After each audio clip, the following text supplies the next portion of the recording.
Next week, we're going to bring in Greg Salea, who's a chiropractor and a nutritionist. He has a master's degree. I want to ask him about cancer and why people are getting it so often and much more than they used to. Is cancer is already, we just discovered with talking to Smitty that cancer is big business, and it doesn't matter if it's cured or not. It's just big business. Smitty, end of thoughts, and what are your thoughts about end of life? Well, when I first, they first basically predicted that it was terminal, doctor number one, it pretty much kicked me right in the behind. It was, wow. So I had to have myself a little cry down at UCLA about that with my wife at my side, and that was not a good day. What about the doctors? How were they just matter of fact? Did they just kind of say, "Hey, that's it," or were they some caring? Were, and some were caring. All in all, I'm happy with UCLA. They treated me pretty darn good down there.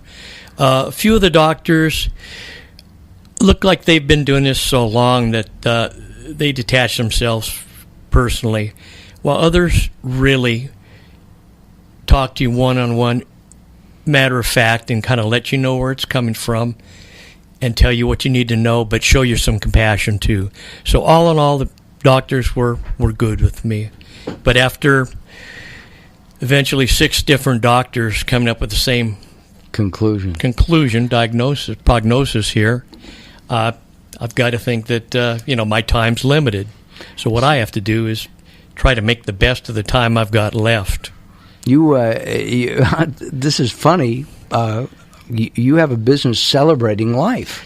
Yes, I do. Isn't that funny? Yeah, I have a business with a partner of mine. We release white doves, white homing pigeons and doves at weddings, memorials, and funerals. I definitely prefer the weddings. It's a lot of fun. We make pretty good money at it, and we supply a whole joy, a whole spiritual joy right. When we release the doves. As you ceremonies. In our remaining couple of minutes, what are your thoughts about end of life? Have you thought about what you're going to do in the next little bit? Well, I have to look at it like it's condensed now. I haven't got 15, 20 years to lay around and figure out what I want to do. So, you talk about a bucket list. Well, I've got mine here, but again, I have days when I feel pretty good and I have other days when I feel lousy. So, I've got all these things you'd like to do, but sometimes you just don't feel like doing them because you don't feel good. So what's the number one on your bucket list? Number one on my bucket list, well, actually it was go on a helicopter ride over my house and look at my house. There's a guy that has a tour helicopter and he flies over every day. I'm going to go up with that guy and see what my house looks like. Now you have to go back and clean the gutters. Yeah, so we did that, and that was a joy. I've did traveling when I was younger. I did most of what I needed to do and got that out of my system. So I'm content. I'm not afraid I'm going to miss a whole lot. There's things I'd like to do. I've got a bunch of parts of books everywhere that I wrote this and wrote that, and I never put them together as I wanted to, as just like a little short story. Maybe I'll get to those. Maybe I won't. I wanted to learn Spanish. Not too. Yeah. I didn't learn a whole lot of that. It took me a lifetime of failing Spanish, Hebrew, and English. Just can't do that one. So I've got things like that. But right. Every day I just try to get up and just see joy in what's around me. I don't really like being in crowds very often anymore. I'd rather go out and sit in the park and look at green trees. That's cool. That sounds kind of corny, but the whole thing of nature is starting to kind of make more sense now, where I see you're born, you live your life, and then you move on. You brought a this is a little poem that actually I saw it in a nurse's office on the back of a door, a cluttered office. And could you read that for us? Yeah, it goes something like this, and I thought this makes perfect sense to me, because we talk about cancer and all the bad things about cancer, this poem is titled, What Cancer Cannot Do. Cancer is so limited. It cannot cripple love. It cannot shatter hope. It cannot corrode faith.